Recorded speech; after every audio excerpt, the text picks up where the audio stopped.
wala na pong balita ang Maharlika Discarte Fund. 500 billion pesos, 50 billion galing sa Land Bank, 125 billion or 75 billion galing sa Development Bank of the Philippines, and no less than the International Monetary Fund. And ang nagsasabi na ibalik yan sapagkat yan ay para sa suporta ng mga maliliit na sektor ng lipunang Pilipino. Hindi pwede i-deny ni Martin na wala siyang kinalaman kay Saldico. Hindi ko lang sasabihin ngayon at the proper forum, sasabihin ko lahat ang naririnig ko sa mga usapan nila. I'm a personal witness na hindi pwede i-deny ni Martin na si Saldico tao-tao lamang niya. Walang gagawin si Saldico kung walang pahintulot kay Martin Romualdez. Wala pong balita ngayon at parang kinalimutan natin na ang author ay si Recto at si Marcos upang kulimbatin ang PhilHealth.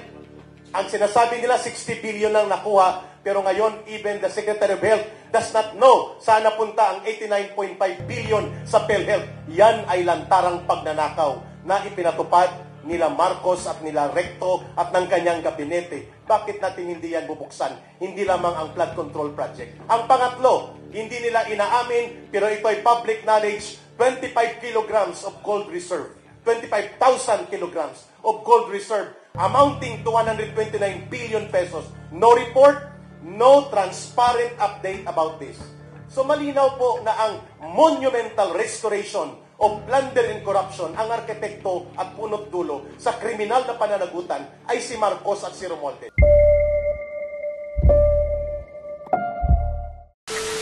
Magandang umaga po sa inyo lahat. Ako po ay nainyayahan ni aking kaibigan, partner ko doon sa pag-impeach kay Andres Bautista, at kapartner ko rin sa pagsampa ng ethics case against Hontiveros. Ito lang po ang masasabi ko ngayon. Kami po ay hindi bago itong panawagan na ito.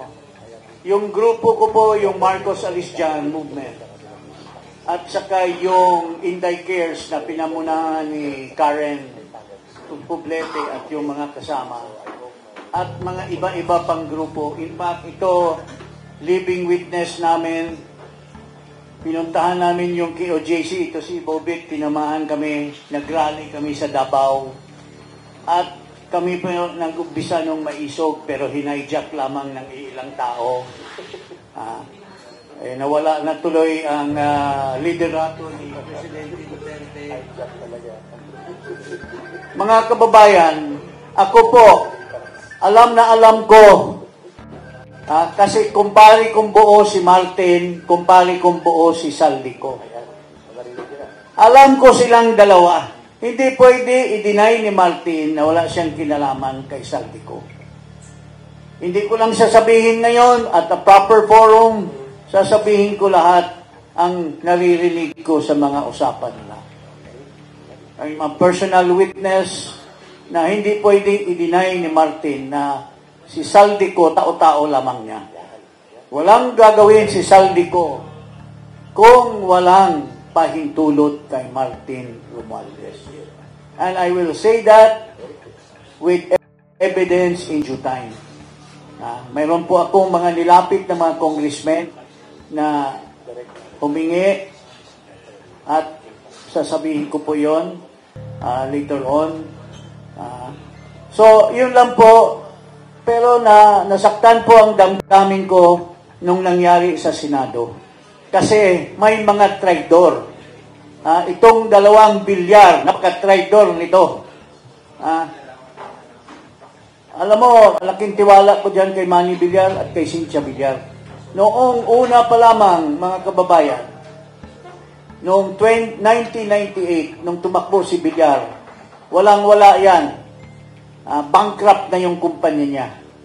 Pero tinulungan namin maging speaker, nagbigay siya ng 100 million kay ERA as contribution. Dapat si Bibit Wabit ang maging chairman ng Committee on Appropriation. Pero hindi. Si Bibit Wabit sana ang gustong ni ERAP na speaker dahil magkaibigan sila. Pero nakapag-contribute si Villar at doon nabuhayan ang kanyang negosyo. Pero dito, tinulungan ito si Camille Villar ni Sara Duterte. Pero ano ang kapalit? Dahil sa kanilang kabulastugan ng kanilang mga negosyo, yung price sa yung water, yung inimbestiga sila ngayon ng SEC at ang stock exchange, kaya bumigay, iniwanan ang grupo ng unity nila doon sa Senate, pinamunuhan ni Senate President Escudero at tinanggal si Marcoleta. At ang ilalagay daw, yung pinapatanggal namin dahil sa kabulastugan, pag mamimili umano ng mga testigo para patistify sa mga hearing, yung si Hontivirus. So, kung hindi man yan, kung si Ping Lacson, wala tayong problema. Pero kung ibang klaseng tao ang ilalagay dyan, walang kredibilidad, lalong mababaon ang ating bansa. Mga kaibigan, ito lang masasabi ko. Sila lahat ay nagsasabi na, si Marcos ang may pausimuno nitong pag-discover nitong flood control flood control corruption. Mga kababayan, huwag po tayong maniwala. Si Marcos ang mastermind sa lahat, mga kababayan. Since 2023, kung hindi siya bobo at hindi siya stupido, paano nakalusot yung flood control projects, flood control funds in 2023? Sinasabi na ni Tiangco, 2.5 billion lamang. Or ilan lang ang bilyon. Pero umakyat. Hindi ba napapansin ni Marcos yan, pare? 2024, pinalusot na naman niya. Tapos bigla siyang nagsasabi sa publiko, 5,500 flood control projects, palakpakan lahat. Tapos after 1 week, ang Diyos pinakita sa kanya, Marcos, nagsinungaling ka, walang flood control projects. So, he signed all these General Appropriations Act knowing that there were billions appropriated in funds. And yet, pinalusot niya. In 2025, ni-raise na yung mga blanco doon sa BICAM. And yet, pinirmahan pa rin niya. So, may pera kaya na malustay? Kung hindi, sa kabubuan ni Marcos, na pirmahan niya yung General Appropriations Act. Ito pa lang ang sasabihin ko ngayon, ba't marami pa? Kaya nga po, nananawagan kami. Hindi lang ito ang rally na sinasalihan na namin. This is the time now that we will legally ask every citizen na magkaisa po tayo. I-denounce natin itong kabulastugan ng lahat na nangyayari sa ating bansa. Ayan, nagpumunta na naman sa Cambodia. Anong gagawin niya doon? Magliliwaliw lang. Mamumuno daw siya sa grupo ng ASEAN. Ano naman kakayahan niya? Sabi ni Inday Sara, 10 a.m. pa lang, umiinom na ng whiskey. Ano naman ipaglalaki natin sa isang presidente na ganyan? So yun po, mga kababayan, magkaisa po tayo lahat at atin ipakita sa buong bansa na tayo ay hindi na pwede na unahan na tayo po ng Indonesia. This is a People's Congress at maraming nagugulumihanan sa katagaan na yan, no? Hindi po ito, linawin na po natin, hindi po ito isang panawagan para mag-aklas o gumawa ng gulo. But we are here to answer a question. And the question is this: what will it take? No? That's the question. What does it take for the people to reclaim their lost power over governance, over bad governance? Ang problema po natin, bibilisan ko lang, marami pong magsasalita. Ang problema po natin ay baha. No? At hindi lang po ito yung baha na flood control, tubig. Ang problema po natin, binabaha po tayo ng mga issue. Yung mga issue po are designed para sunod-sunurin tayo. At kapag tayo po ay completely inundated ng mga issue, hindi na po natin masolusyonan. Isa pong mabilis na halimbawa, bago ako magpasa ng mikropono, when we are making gains, akala natin ang Blue Ribbon Committee ni Senator Marcoleta ay making gains, siya ay papalitan. Tama po ba? So, it is the nature of this quick na pagsampa ng mga issue sa atin na hindi tayo nakakahanap ng solusyon. Therefore, what is the People's Congress? Ang PDP po is acting in a very inclusive capacity. Hindi po ito parte lang namin, kundi ito po ay panawagan upang pagsama-samahin na po natin sa wakas ang ating boses to specifically address kung ano po ba talaga gagawin natin dito sa mga revelation. Puro po tayo revelation, no? Puro revelation sa Congress, puro ganito, puro ganyan. Dati po, akala natin matutumbok na natin yung problema sa eleksyon. Akala natin matutumbok na. Eh, may bagong issue. We are inundated. Binabaha tayo ng issue. At sadya po na pag malapit na, meron na namang bagong bagyo. So what do we do? That is the question that we are actually propounding to you, our countrymen. Ano po ba ang gagawin natin? It's not a challenge. It is a real question. Ano po ba ang gusto niyong gawin? Because the PDP is willing to facilitate. Hindi head. We're willing to facilitate whatever peaceful mass action that the Congress, the People's Congress will decide. So I will stay brief. I will KISS. Okay, thank you very much. Next, To please. deference to our birthday boy. Thank you. Happy Thank you. birthday, sir. Thank you, sir. Ang mga mamamayan ay naggagalit at naghahanap ng pamamaraan kung papaano po sila magkaroon ng oportunidad na sila'y makapanindigan at makapagpapahayag.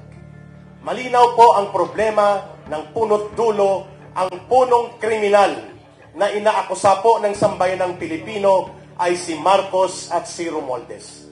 Ano pa man po ang investigasyon na gagawin sa Senate Blue Ribbon Committee, makailang ulit na magpapalit ng chairperson sa Senate Blue Ribbon Committee at pati na ang cover-up Sarsuela doon po sa, thank you Attorney Jimmy Bundok, doon po sa House of Representatives na pinamumunuan ng ex-komunista na si Terry Ridon na nai-involve sa maraming kaso ng korupsyon at sinipa din ng Communist Party of the Philippines at ni Pangulong Duterte, wala pong patutunguhan ito kung hindi matutumbok ang tamang punot dulo ng pinakakriminal na tinatawag nating monumental restoration of plunder and corruption. At walang iba kundi si Marcos at si Romualdez. Icing in the cake lang po kung ang pag-uusapan ng flood control projects kung ikukumpara sa pattern of systematic restoration of plunder. Number one, wala na pong balita ang Maharlika Discarte Fund. 500 billion pesos, 50 billion galing sa Land Bank, 125 billion or 75 billion galing sa Development Bank of the Philippines, and no less than the International Monetary Fund. And ang nagsasabi na ibalik yan sapagkat yan ay para sa suporta ng mga maliliit na sektor ng lipunang Pilipino. Hindi na ibabalik. Wala pong balita ngayon at parang kinalimutan natin na ang author ay si Recto at si Marcos upang kulimbatin ang PhilHealth. Ang sinasabi nila 60 billion lang nakuha, pero ngayon even the Secretary of Health does not know saan napunta ang 89.5 billion sa PhilHealth. Yan ay lantarang pagnanakaw na ipinatupad nila Marcos at nila Recto at ng kanyang gabinete. Bakit natin hindi yan bubuksan? Hindi lamang ang flood control project. Ang pangatlo, hindi nila inaamin, pero ito ay public knowledge, 25 kilograms of gold reserve. 25,000 kilograms of gold reserve amounting to 129 billion pesos. No report, no transparent update about this. So malinaw po na ang monumental restoration of plunder and corruption, ang arkitekto at punot dulo sa kriminal na pananagutan ay si Marcos at si Romualdez. He cannot feign innocence. At ang malungkot nito, nadadala sa PR gimmick ni Marcos. Paiyak-iyak, pailing-iling, paikot-ikot, paimbestiga-imbestiga, at pag hindi ko kaya yung gumanon sabi ni Atty. Topacio. These are all gimmick. And even ang kudita sa Senado kahapon with Sandro Marcos in the vicinity of the Senate is an indicator na gusto ni Marcos at nila Romualdez i-recapture, gawin nilang tame and control ang Senado, not just because about the cover-up and the exoneration of Marcos, but strategically and long-term, nakikita ng taong bayan ang kanilang direksyon ay tanggalin si Sara Duterte kung hindi ngayong taon, next year, by virtue of another impeachment proceedings na gusto nilang gawin. With the Senate right now, at the hands of Tito Soto and the rest, kulang na lang sila ng isa para magkaroon ng 16 number of conviction against Sara Duterte. Everything can happen right now. At isisisi nila ito sa mga Duterte ang lahat. Kaya po ang taong bayan pagod na sa ganitong uri ng diskarte. Papanagutin at ipapanawagan ng sambayan ng Pilipino sa darating na People's Congress in the days to come ang paghahatol at paghuhukom sa huling banda at huling daloy ng kasaysayan, taong bayan po ang hahatol sa kanila. Well said. I will pass now on to please. Secretary Greco Belli. Greco, please.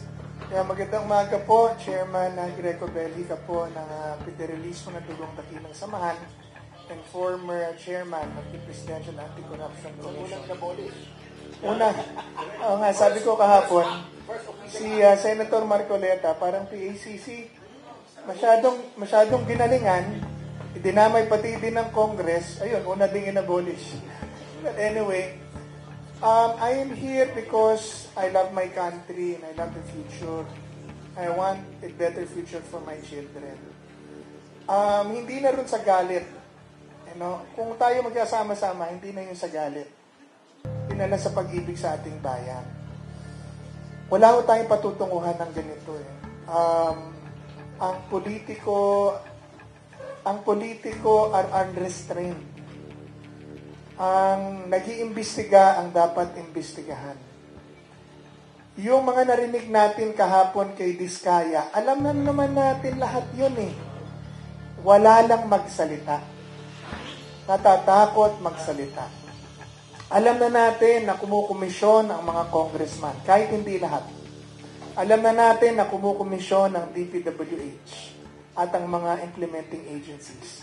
Alam na natin ang mga contractor kumikita. Alam natin lahat yun. Narinig lang natin. We were just waiting to see on TV in the Senate the entire complete triangle of the corruption and syndicated activity in government. Finally, si Diskaya nagsalita kahapon. She can lie, yes. She can also tell the truth. Pero ang gusto nating malaman, at this point, ano ba talaga ang totoo? Diba? Sino ang maghahanap ng katotohanan? Dahil kahapon nandun si Toby Chanco, congressman, insider, corroborating his evidences and his statements with the statements of Diskaya. Andun din ang DPWH. Uma-agree sa lahat ng sinasabi nila na mayroong mga anomalya. Ano pa? All we need to do right now, kaya po, saan tayo pupunta? Now, to give chance to the congressmen and to the officials who were mentioned, I think delicadeza for them to at least take a leave of absence and give a report or give out to the media a 10-year SALN. 10 taon SALN nila, give it to the media para ma-examine natin and then sign a waiver of their bank accounts para mapatunayan lang natin na hindi talaga sila nagpayaman sa kanilang pwesto. And then legally ask the ombudsman to do an impartial probe on them. And then, sali tayo sa People's Congress. Lahat ng Pilipino, sali tayo, pag-usapan natin, pag nakita na nito, pag nakita na po natin kung ano talaga nangyari, papayag ba tayo na araw-araw na lang tayong sampalin ng mga opisyal na nagnanakaw ng pera ng bayan at kinabukasan ng ating bansa? Sinasampal tayo araw-araw na nananatili sila dyan at nagtatago. Can you imagine what they did today?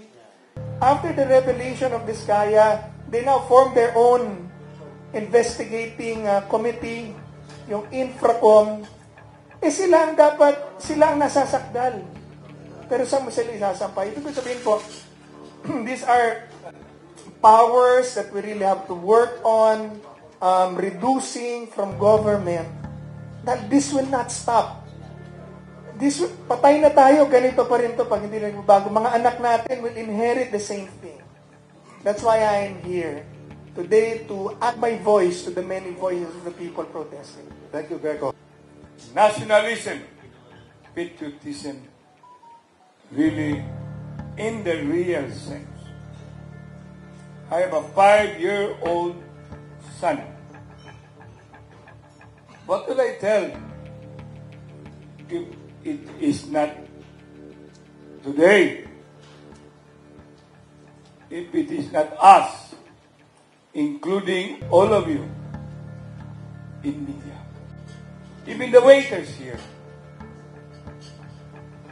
dada ng dada, wala namang ginagawa.